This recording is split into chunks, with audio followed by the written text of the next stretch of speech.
I am Madison Timmons. I'm Chris Susie. And we're paranormal specialists who live in the most haunted city on earth, Savannah, Georgia. Every day is Halloween in our line of work, so join us as we spin true tales of haunts, murders, and disturbing Savannah history.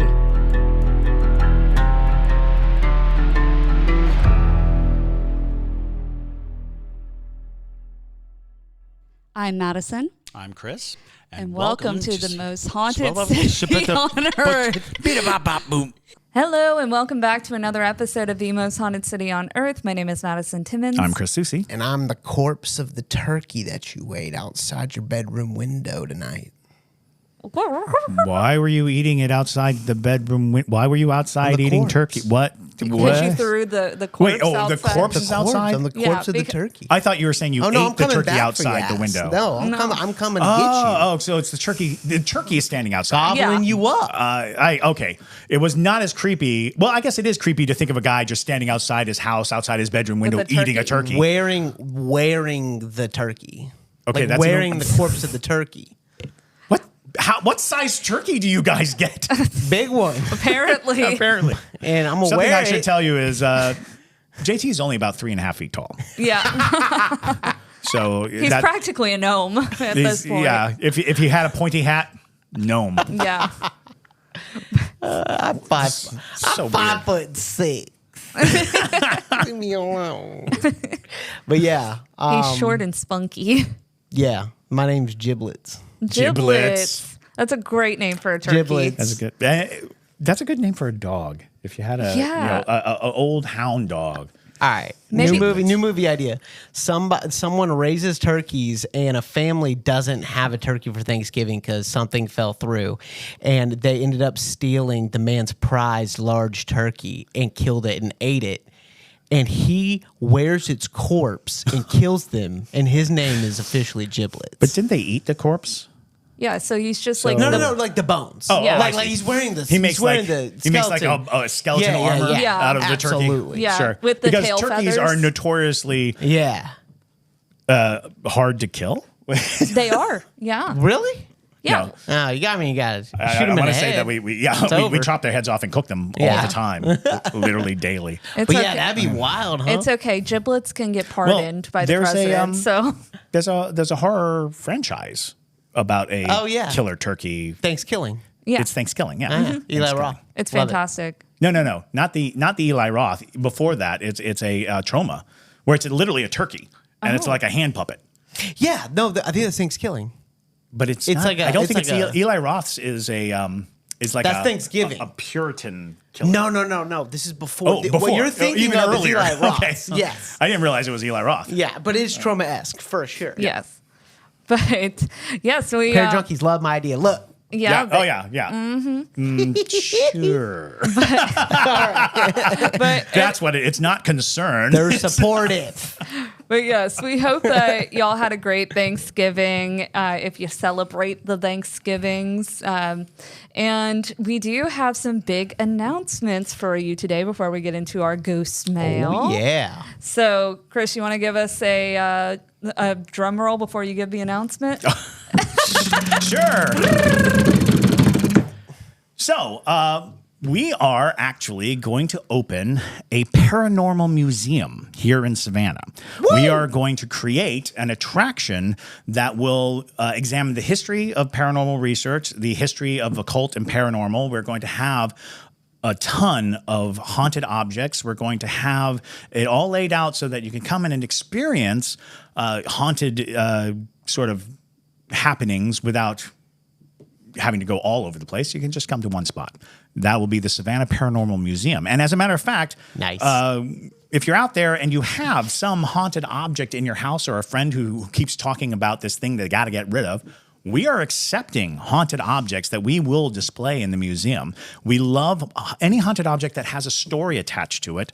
We would want to be able to connect story and object as much as we possibly can. We have wonderful objects that have been deposited with me over the years, and we went ahead and we bought a whole paranormal museum full of objects. So we are going to be unboxing these over the next couple of months, really, and highlighting the various things that will be in the museum. But we are opening a paranormal museum, a haunted attraction here in Savannah, Georgia, and it'll be right in the building that we're doing the podcast in now. Yeah, it's going to be really awesome, y'all. There are some very...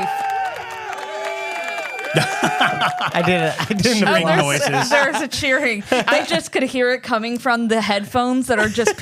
Which seemed like a ghost. Yeah. It was like, jingles? Hello. He's like, yeah, I'm so excited. We're going to to get put more jingles friends. in an aquarium. No. Just have them sitting there. Jingles could be part of it for sure. Oh, absolutely. We got to get a bird cage for him or something. And so that is also another reason why you should become a Parajunkie right now, because we are literally going to be unboxing on live for the Parajunkies of all these haunted objects. They are currently sealed in a box with blessed Like tape. 5 boxes right now. Yeah. With blessed tape? Yeah, the Yes. tape is blessed. So when you cut into it, the blessing goes away. Yes. When you pull the tape my off, God. it's different. And for people who are wondering, we talk about this all the time. Rituals and ideas behind rituals and how you protect yourself oftentimes about intent. And the thing that you can do, something as simple as white tape. Using white tape and the intent that you're holding the evil in is enough to suggest that is your blessing, that is what you're doing. You're keeping the evil in by using white. And people always come up to me and they're like, so white is good and black is bad? That is a misnomer. I want to go on the record to say it is not white is good and black is bad. White reflects and black absorbs. Mm-hmm. So black will give you all of the energy, good and bad. But if you need to be protected, that's why white works. It reflects, but it also reflects the good. It also keeps the good out. That's something that people kind of forget. They kind of forget. So when you bless something or when you lock something out or you use white as your protective seal, you are still having to generate the good yourself. It's not... Well, it's taken care of because of because of the white guard. Yeah. I realized that earlier today when I was going through like how do you explain this barrier? And it's like, well, we've gotten into a society where white equals good or pure, but the truth of it is white is reflective and black is absorbing, and that is a fact. That is something that everyone knows that. We've forgotten that applies spiritually as well. Mm-hmm. Yep. And Alex asked, when will this open? 2025? Yes. As a matter of fact, sure will. We are hoping to open in March of 2025, which means that there's a lot of building, a lot of working going into, we plan to assume control of the building in the middle of December, but really January 1st is when we're going to start the build out, and then maybe a soft open in late February, and so we'll might have a party and we'll invite you guys. But yeah, that'd be awesome. With a soft opening late February and a full opening early March. Mm-hmm. Noise. Yeah, so it's going to be really exciting. And also on the Parajunkie side of things, if that is something you want to watch that whole build out sort of process, you want to see the unboxing, get kind of the first look into the objects that are going to be a part of it, you can find us over on Patreon. And right now, from when you are listening to this till December 25th, we are running a special on Patreon where you can get 50% off your first month of a subscription on all of the tiers. So you can get all the good stuff and also trial it out. Or if you want to gift it to somebody for Christmas, somebody who enjoys the podcast or really enjoys spooky content, it's a great gift. And I think Patreon has like a ton of different subscriptions and stuff that you can gift to people. So definitely go check us out while you're over there. It's super dope. Also, last thing, real fast, from One to Wicked, our podcast, we upload it every single weekend. It's absolutely wild. R-rated. R-rated true crime. Madison says the F word sometimes. What? Yeah. What? I know. I said that in the other episode, and I mean it. It slips out sometimes. Yeah. She says funky? I do. I thought you were going to say it. I'm like, damn. I say fugly. You do say fugly. Yeah. All right, let's jump into some ghost mail, y'all. All right. So, first ghost mail is going to come from Rebecca, and this one I believe has photos with it, so we'll pull those up here in a second. Oh, let me grab them. Yeah. Perfect. Yeah, I think that's the best one. But so the way she titled her email is, I went to the Titanic Museum in Pigeon Forge, which I've always thought is a very odd place to put a Titanic museum. There is not. But Really? There is. It's Yeah. really cool, actually. Wow. And I caught a ghost in a photo, ? Okay. Yeah. This is cool. So Download it for the Parajunkies now. perfect. And one of them's a video, and I think Okay. it's just like a zoom in on these same Gotcha. photos. But the letter reads, "Hi there. Always some new paranormal thing happening with me. Nice. But this past weekend, I went to the Titanic Museum while on vacation in Pigeon Forge, Tennessee. If you've never been there, one room is dedicated to the musicians who played on the ship and eventually passed away, The band played on. which is the most poetic thing, I think, out of that entire story of the Titanic, is that the band played until they sank, which is just wild. As you can see in the photo, it's a pretty open room with a grand piano in the middle. A crew member is currently playing, and everyone is off to the sides watching. You can see there's mirrors along the back walls that are semi-covered by the portraits of the musicians. I snapped only 2 photos, and the entire time I was in the museum, both were in this room. Honestly, it was emotional reading the quotes of the survivors saying the musicians did their best to calm those who knew they were about to die. Feeling out of place in this room was a small exhibit in this that showed children's fashion. It was cool, though. So moving into the fun part, from the photo with the piano in the center, you can somewhat see me in the reflection of the mirror. I'm wearing a blue jacket. There's a lady wearing a white shirt standing in front of the mirror too. You can see her shoulder in the reflection. Then almost in front of me, there is this brownish color in the mirror. As you can see in the photo, I'm basically a straight shot from the mirror, and everyone around me isn't wearing that brown color. Also, it looks like the reflection is showing the back of this unidentified figure. Yes. Oh. Yeah. That is creepy. What? Yeah, it's like somebody facing her. It's like, but there's no one there. There's no one there. Right. It would be right in front of her. It would be right in front of me, like definitely in the, ooh, girl. That's so creepy. Sweet. That's crazy. And Look at that, y'all. Yeah, you can make out like a belt. yeah. It looks like a Arm. child. It does look like a child because Yeah. it's so small. Looks like it's trying to touch your tummy or something. That's even Right. creepier. It looks like it's holding something in front of it. And so she continued with it looks like it's clapping. The other photo Yeah. I took actually has there it is. another view of the lady in the striped shirt standing in front of me and the man she was with. So it might be him. I just think the perspective of the unidentified figure is weird. I'm sending a video along with the photo of me zooming into it. Let me know what you think because I'm at a loss of words, and so is my boyfriend, who is a skeptic. Oh, wow. So you can see what's No, in it's not front. it's not a him. boyfriend. No, I'm because, saying you can see in front of her now. yeah. Yeah. It's Well, not. and especially because he'd be way too tall. He's too tall. Like, Yeah, Right. dude. Oh. no, I think you caught something. Well, and Yeah, especially absolutely. because you mentioned that the room, oddly enough, had like a small exhibit Of to children's yeah. clothing. So it could be something that is attached to one of the clothing pieces there. Sure. Especially if it was clothing that was pulled from victims who died or were a part of Right. or recovered, yeah. from the sinking. So it just could be some sort of attachment spirit, but very creepy. Now look at this person over to the right, though, yo. Yeah. Why is Like, she looking why like is she that? looking like that? Yeah. She's like looking she like she's has seeing something. something. Yeah, exactly. Yeah. What the heck? That's so creepy. That is super creepy. Yeah, that is just you look at it, like it looks like it's hands going out, but the hand's kind of blurry, Oh, which sure. is interesting. Like the hand was in movement almost. Yeah. Nah. That's wild. That is That's a wild. cool photo, actually. That's a great photo. Yeah. And also really good catch because I don't think Yeah, right? I would have noticed that at Right. first. No. Because the focal point is the woman playing the piano, so you're not looking at the mirror necessarily. So yeah, good catch. Very cool photo, though. I think you caught something personally. It looks really solid, and it doesn't look like there's a bunch of children in the room. No. So I don't see any children. besides that one that like her parent is holding her like all the way in the corner, but even that child isn't wearing a brown outfit. Parajunkies can't see it, so I'm going to do a cropped version. Do a crop version and shoot that on over. Okie dokie. But yeah, no, that's a fantastic photo, Rebecca. I am very interested.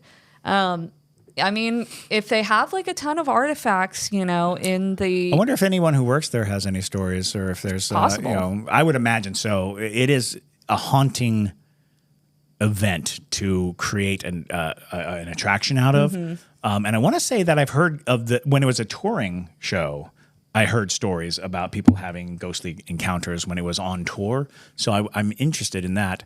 Maybe, you know, Pigeon Forge, 6-hour drive. And it's nice. I like Pigeon Forge. So does Dolly Parton. So. They have the world's largest knife store there. Let me tell you something. Really? Yeah, you can buy the world's largest knife. Wow. In Tennessee. We just The call world's them swords. largest knife? Yeah. No. How big is this knife? How big is the knife? The size of this room. No. It's on top of the building. You Why can't would buy you it. need? Oh, okay. I'm kidding. Oh, okay. But they do have every knife you can imagine. And I like knives. I like a sharp, pointy object. I'm a sharp, pointy object collector, if you will. So there I you need go. a new bathroom sword. So Chris is like, sounds like a great opportunity to... Oh, yeah. I'm sorry. I totally forgot. I mean, we should go investigate the Titanic exhibit. We should not go to the world's largest knife store in Pigeon Forge and buy swords. By pointy objects. Sharp and pointy objects. I mean... That's so funny. Well, thank you, Rebecca, for sending that on in. Yeah, if y'all have photos that you want us to try to dissect, please send them in to Ghostmail. Oh, absolutely. We love evidence. Yeah, always fun. Even if you think it could be something or it could not be something, I mean, we are always willing to take a look. So, and if you have a ghost story you want to send, same deal, send it to ghostmail at hauntedcitypodcast.com. But the next ghost mail comes from Jayde. Jayde. And Jayde titled this. Jayde unit. Jayde titled the hospital out of body experience. Ooh, okay. We've gotten a few hospital out of body experiences, or people in hospitals having weird encounters, which I mean makes sense. It's like the place most people are more likely going to die in their, you know. Yeah. So yes, it is true. And again, it's a deep dive for another day, but hospital ghosts, very persistent. I want to say that we should like poll anyone who works in hospitals and say if they ask them if they've had you know, experiences. Mm-hmm. I mean, every hospice worker I've ever met always says every single time, like people from like all over the place. I don't know why I run into hospice workers, but because I always ask them, Nothing. What? Keep going. Because I always ask them, I'm like, have you ever seen anything? And they're like, oh yeah. Every single time. We have access. There may be a investigation coming up in a former hospice. Mm-hmm. So. Oh yeah. We do. Oh yeah. So that has not been confirmed yet. It hasn't been confirmed, but we're making it. We got connections. We're making it happen. Yeah. But all right. So, hi guys. My name is Jayde, and I'm a big fan of you guys. I'm a Parajunkie, and I binge your podcast. Yay. Yeah. Thank you, Jayde. I've binged your podcast hundreds of times while I work. It's my comfort, and I will continue to. LOL. Yay. That's very sweet, Jayde. Thank you. So my story is one of many. I've been told my friends that my friends that they think I'm a haunted person, but I just think I'm gifted, so I can write again and tell you guys all I've got.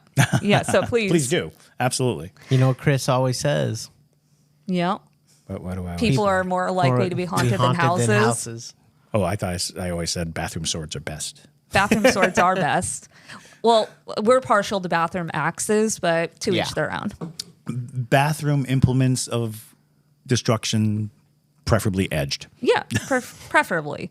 But so this happened when I was young. I was about 4 or 5. I had to get testing done on my kidneys and how they did how they did that was making me do that unmedicated through the urethra, all the way up to the kidneys. Why would they do that? All the way up to the kidneys? Yeah.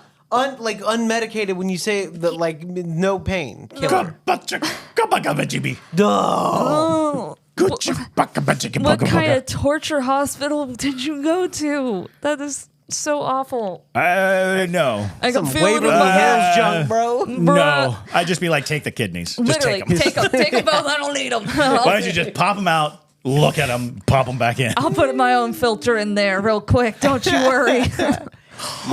That's horrible. Oh my God. Okay, hold on. I gotta find my place again. And there you have it. Scary story. That was the scariest thing I've read all day. I know. And that was extremely painful, to say the least. They tie your feet down and they tie your hands above your head while the What the fuck? I mean, crap? What? What torture dungeon hospital are you? Is it the Marquis de Sade? What is happening? That's horrible. Dr. de Sade, report to radiology. Oh, did they also Lord. put whiskey into your wounds? Because, like, Jeez. oh my God. It's so painful that my eyes hurt. Oh my God. So, yeah. We're so sorry you went through that. Literally. So Blah. while the doctors and nurses check computers and look at everything, they're finding it was really impersonal. It seems very personal. Being that I was so young, I really freaked out, and suddenly I was above my body. And in those moments, I would have also levitated out of my body. That is a leave your body situation. Yeah, I'd be like, get absolutely. me out of here. So I even started freaking out in my out-of-body experience, and something was kind of holding me, and it put me in the corner of the room, and I was trying to pull away from what was holding me up, and suddenly it let go, and I went through the ceiling by the door and into the hallway. I was trying to find my mother in the waiting room, and it wasn't letting me go very far down the hallway. So I guess I just hovered around the hallway listening to my mom and family talk. Then I felt something cold hug behind me again. And then I came to in my body again, and my mom was sitting beside me talking to the doctors. My mom said that I had passed out from the pain, as one would imagine. Yeah. So I'm not sure what grabbed me, but it felt cold, and I felt hands. I know it sounds so weird, but whatever those cold hands were, I'm really grateful it allowed me to not have to watch what was happening to me. I'm really interested on your guys' thoughts. Thank you so much for allowing me to share my weird story. Goodness gracious. So I think that you were saved. Mm-hmm. I think that had you not had something holding you back, you would have just left, and you probably would have died. Your soul would not have returned. Or worse, another spirit would have snuck in while you were out. Yeah. I think that what you're dealing with was a protective spirit that hangs around operating rooms, so that when spirits come out of the bodies prematurely, not because of death, it keeps them close to the body. Because this is something that we've talked about in the past, which is when you astral project, one of the threats is that another spirit, a malevolent spirit, could slip into your body while your spirit is away. That's something that they very much would love. They would very much love to have a body. So it's very likely that what you're dealing with is something that just knew the danger of having, could even be a spirit that left its body and couldn't get back in and is sitting there watching and being on guard. At least, that's the storyteller in me suggests that is the entity you're dealing with, because there's no other reason to hold you or keep you close to the body except to get you back in. Why not let you go down the hall? Why not let you, float around and experience? It's like, well, because you're untethered and you could just go away and never find your way back. And maybe this happens a lot due to this medieval torture device. Maybe it is a regular occurrence that it's so traumatizing that the spirit is like, I'm out. I'm out. It's over. Get me out of here. Yeah, because I mean, if you really, so then like the storyteller in me is like, okay, so this is an evil cabal of doctors who are trying to give demons bodies to live in. And by doing so, they strap children down and force their souls out of their bodies so the demons can come in. But now there's a hero spirit who saves children and puts them back in their bodies before the demons can come in and occupy the bodies. And the movie is called Flatline. Flatline. there you go. Yeah, I mean, you definitely had an out-of-body experience. It's obvious. But, I mean, because you were only 4 or 5 years old, it would make sense that a spirit would take extra caution with you, because children that astral project oftentimes become targets. Very much so. Because the things that are out there lurking in the astral plane oftentimes want that childlike energy. They want that pure energy. And also children tend to not know what to do in the plane, and they're more curious. So Right. That's one of the dangers is it's so interesting and probably a lot of fun to be able to explore in any direction, go through walls, do whatever you want, that you forget your body. Sometimes you forget where it is. That's a real threat because it's easy to get lost, especially as a child. Yeah. So I think it was definitely something protective. Honestly, that sound like something relieved you from that pain by letting you yeet out your body real quick, because at least you didn't have to suffer through consciously. No. Passing out is the appropriate response to all of that.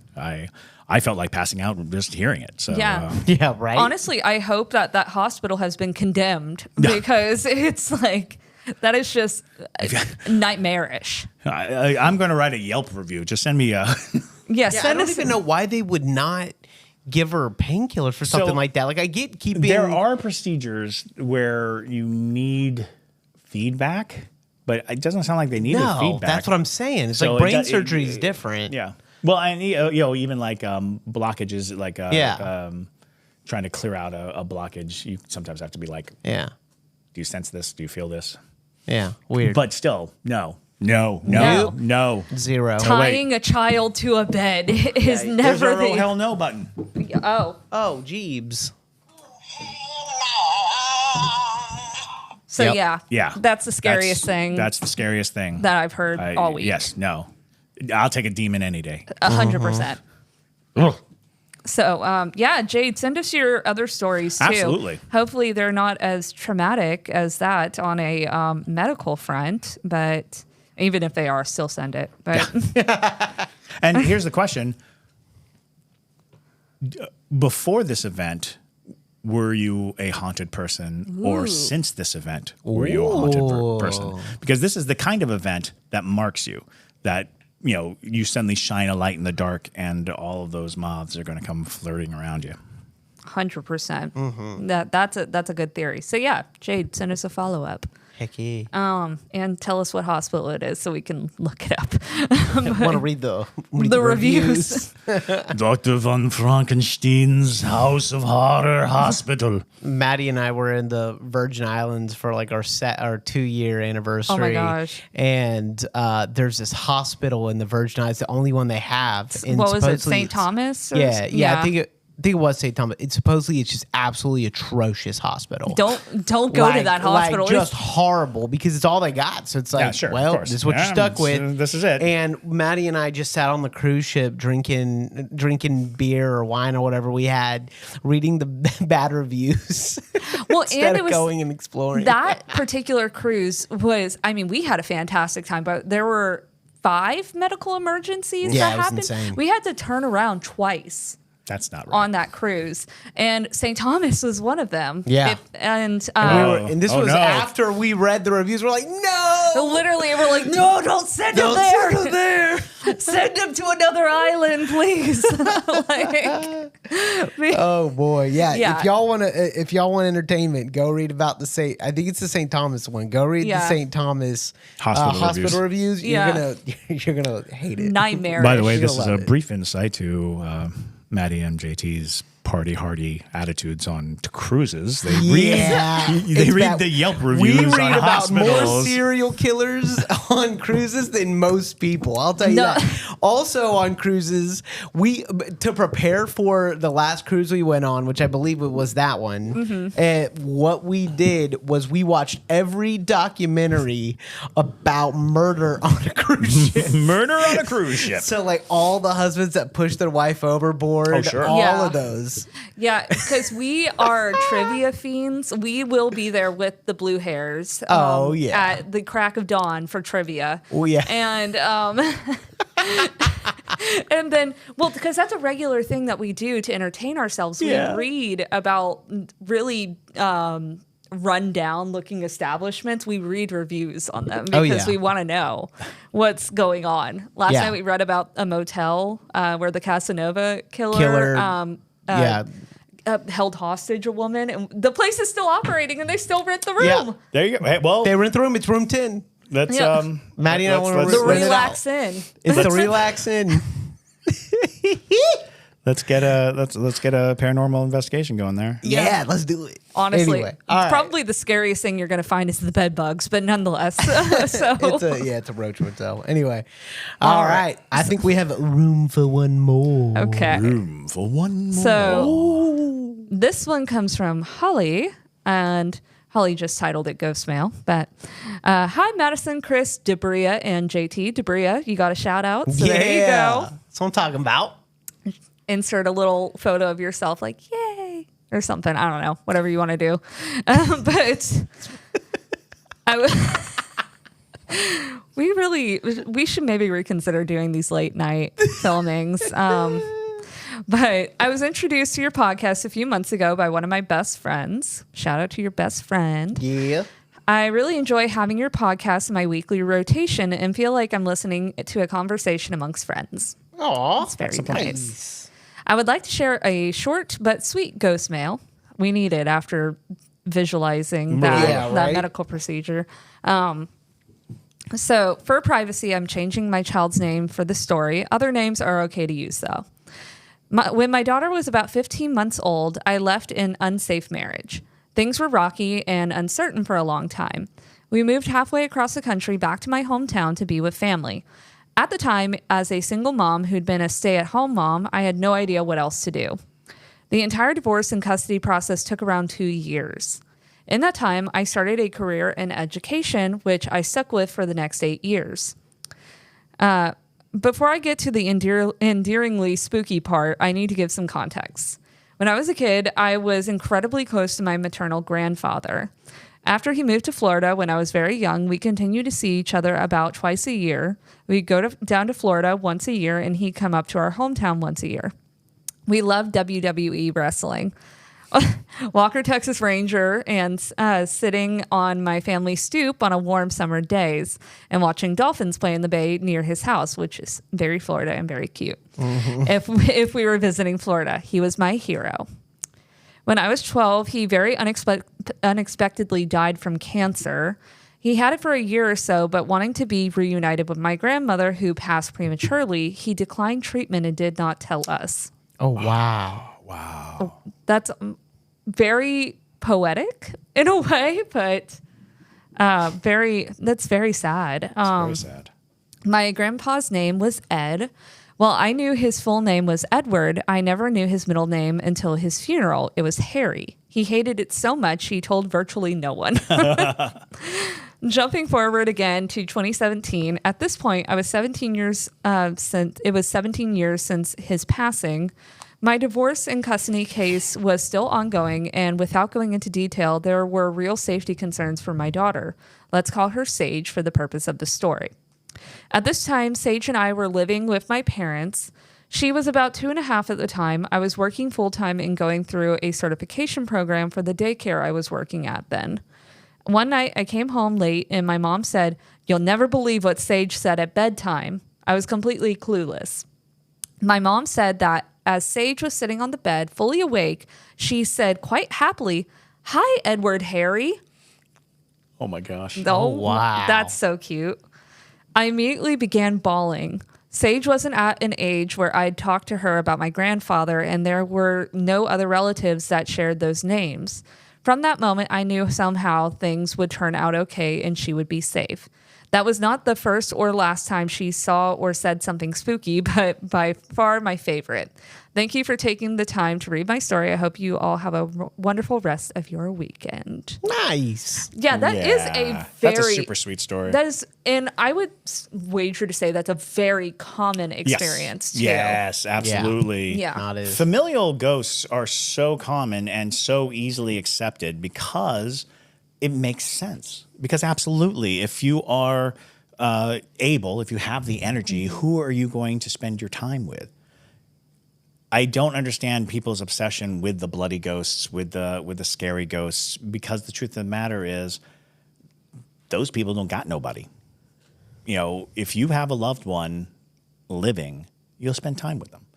If you've got a grandchild, great-grandchild, wouldn't you want to watch them grow? It's all about love. I think that love is the strongest glue for spirits, and that's where you're going to find the most interaction. But that interaction is usually going to be subtle. Mm-hmm. That interaction is not always going to show up as full, sentences from a small child. But man, I love that. I love that story. I love that story too. Yeah, and I would probably say your grandfather, even though he hated his middle name, probably told your daughter Edward Harry because he knew that you would immediately know Exactly. that there's no way it's Make not that him. identity very concrete. clear. Yeah.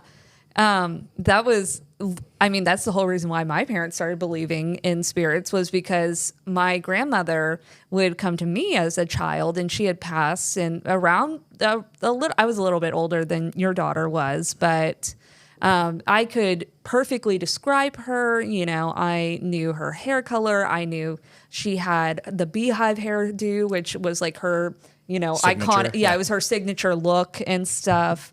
And I knew that she wanted me to call her grandmommy, which my parents never told me because I was so young. There wasn't, how do you really tell a child that young the concept of death? Right. So yeah, it would not come up. Exactly. So, telling my parents, I felt like she was telling me those specific details because she knew that when I went to tell my parents, they would know that it was absolutely her, like concretely. And it brought them a sense of comfort as well, especially for my dad. So yeah, sweet story. It's very sweet. I love that. Story. I got a sound effect for that. Wait, no, that was the wrong one. I actually don't know what that one was. It says rim shot. I don't know what that is. Oh, my bad. All right. No, I have chimes. Oh. Shit. Okay. But All right. Oh, that was cute, though. We actually have room for one more. Okay, great. Room for one more. All right. So this last one is going to come from Brad. And thank you again, Holly, for sharing that story. That was very nice.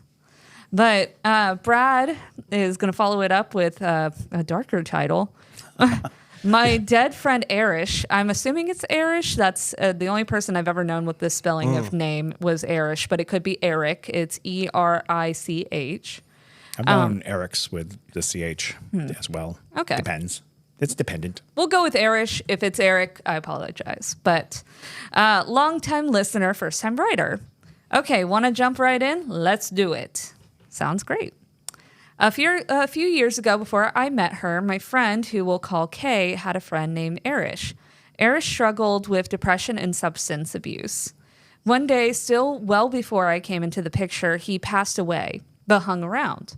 He became kind of a protector for Kay. See, Kay had been in a few really bad relationships, and, well, you know how things like that can go. So, okay, I meet Kay through a mutual friend, and we hit it off pretty well. Soon after, I met Erish. At first, I would only see him out of the corner of my eye when she was around. Then, when she wasn't around, then I would see him more clearly. He was basically making sure I wasn't just another bad relationship in the making. After giving it a shot, Kay and I decided we were better as just friends. But it seems Erish decided I was cool. He shows up at random times, sometimes visually, sometimes not. He loves to hide things and also likes to freak out people by just appearing and then disappearing with a grin. I grew up around things like this. Childhood home was and still is a bit of a spook show, which I also think he likes. I am someone who can actually interact with him. According to Kay, he's much happier now than he was before he passed. I have many more stories if y'all want to hear them, and hopefully I'll have many more soon. My brother and I are building up our own ghost hunting team. Yay. The Southeastern Haint Hunters. Oh, Southeastern Haint Hunters. That's a fun You got to be name. near us then. Yeah, that's a great name. Arish sometimes helps us test equipment. That's great. I love it. Until next time, take care and creep it real. Very Wonderful. cool. Very Yeah, that was cool. dope. I kind of love the fact that you befriended someone as a ghost. Right. Like this wasn't a friend that you had made and they died. This is a friend that you made after death. And yeah, I think you hit the nail on the head there. It sounds like Kay is kind of being protected by her friend who, and if it was something that Arish was privy to before he passed, that she had been through these really tough times with relationships and things like that, he very well could stay like that until she finally settles down with somebody he deems worthy, you know what I mean? Yeah. And then maybe it'll kind of lighten up a bit afterwards. But yeah, it sounds like you guys are having a good time with him. And also, you're probably keeping his energy levels up because absolutely. you're interacting so much with him. You're definitely feeding the ghost. And in this case, it seems perfectly fine. He will require attention in order to maintain his structural integrity, I suppose. But no, it's great. And I can't think of a better ally in paranormal investigations than to have a ghost with you. Because it's not the same to have like a medium who can speak to ghosts. It's not the same as having a ghost that is partnered with you, if that makes sense. Right. Because a medium is interpretive and has the ability to contact spirits, but to have one that is willfully with you by their own choice, that's a potent recipe for success. I can't remember what the guy's name was, but there was a man who claimed to, be a medium, and he was a paranormal investigator who went into an investigation and picked up a spirit. I want to say her name was like Mary or something. It was like a very classic Right, sure. ghost name. Sarah. And yeah, exactly. And the spirit asked him if she could attach to him, and every investigation he would go on, the spirit would give him the information of what was awesome. happening. And it feels very similar in that regard. Yeah, so. yeah, you've got a great ally. Yeah. Because again, I find it's fascinating because a lot of times ghosts don't see other ghosts just as we don't see other ghosts. Like there are blinders and blinder systems up. So the variety of spirituals and spectral beings, if you have one that can detect others, that's a great, relationship to have. 100%. Yeah, that's a fun story. Honestly, these were fun. These were nice stories. These last y'all. two were kind of sweet. Yeah. I mean, it's very sad about an untimely death, but yeah. But I mean, the resulting haunting is not terrible by a stretch of the imagination. And if he's having fun as a spirit, I mean, by all means, exactly. So, thank y'all so much for sending in such great ghost mail. Heck yeah. Like we said earlier, if y'all have a ghost story or photos that you would like to send to us, you can send it to ghostmail@hauntedcitypodcast.com. We basically read these as they come in. So we've now set up a thing where you should get an immediate automatic response that lets you know that we did receive it. So don't freak out if we haven't read your story immediately after you send it. We will get to them eventually. We just are starting to make our way through the rest of the ghost mails for the year. So, y'all always send in good stories. Now, with that though, we've had a wonderful time this evening filming and having the Parajunkies here. So I hope y'all enjoyed, and I hope you at home are enjoying this podcast from wherever you are listening at whatever time. And with that, my name is Madison Timmons. And I'm Chris Susi. And stay spooky, y'all.